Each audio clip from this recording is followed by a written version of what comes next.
Alors,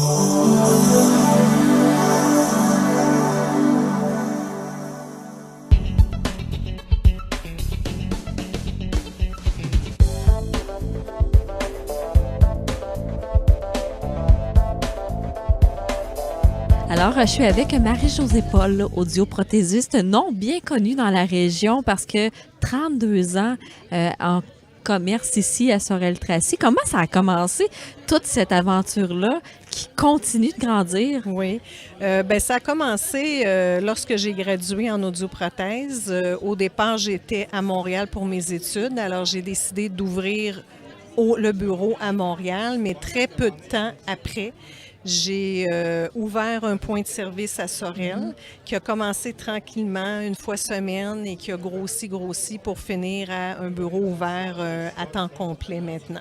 Et là, vous êtes à Sorel-Tracy, Oui. mais vous êtes ailleurs aussi. Là, ça a pu finir de grossir. C'est ça. Vous êtes où en ce moment, là, autre qu'à Sorel-Tracy? J'ai 9 autres points de service dans la région du Québec. Alors, il y en a vers le nord du Québec et dans les alentours de Montréal aussi. Qu'est-ce qui vous a donné le goût de développer ainsi un peu partout? Bien, au départ, j'avais pas cette vision-là. Je pensais pas, j'avais Montréal, Sorel, j'y allais graduellement comme ça. Puis il s'est présenté des événements qui a fait, bon, OK, on essaye un autre point de service à tel endroit. J'ai fait certaines acquisitions aussi en cours de route de bureaux qui étaient déjà établis. Ouais. Alors, c'est ça qui a fait que de fil en aiguille, ça l'a grossi rapidement. Et qu'est-ce qui fait la différence chez Marie-Josée Paul, audioprothésiste? C'est la différence, c'est l'approche personnalisée. On fait vraiment un accompagnement avec les patients.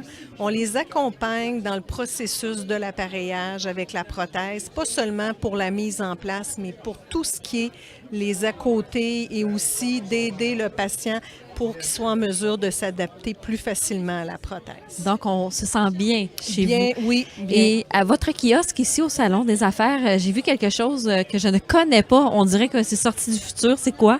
C'est une expérience virtuelle que vous pouvez faire qui vous donne un exemple de gens qui n'entendent pas, ce que c'est quand ils sont en public, l'effet que ça donne, et ensuite l'effet que ça donne quand on a un appareil auditif pour pallier à ce problème-là, et on parle naturellement d'un appareil de haute technologie. Et est-ce qu'on peut essayer ça si on va chez vous? Si on a des personnes qu'on accompagne des gens? On a la possibilité, avec même des prothèses auditives, de faire essayer ces technologies-là aux patients. Il y a la possibilité, suite à un test d'audition, on peut l'adapter, ces nouvelles technologies-là pour le patient. Mais aussi, ça peut aider à accompagner la personne qui vit ça, de comprendre ce qu'elle vit également. Exactement. C'est dans ce sens-là. C'est ça. Alors, ici, on vous retrouve à Sorel-Tracy. À quel endroit? Nous sommes au 345 Monseigneur Nadeau. Et si on veut avoir plus d'informations sur tous vos réseaux au Québec, parce que nous sommes sur YouTube et que l'Internet voyage un peu partout? Alors, vous avez le mjpolaudio.ca qui va vous amener au site web et vous avez toutes les adresses qui sont sur le site web avec toutes les coordonnées aussi. Bien, merci beaucoup de votre passage ici au Salon des Affaires. Merci.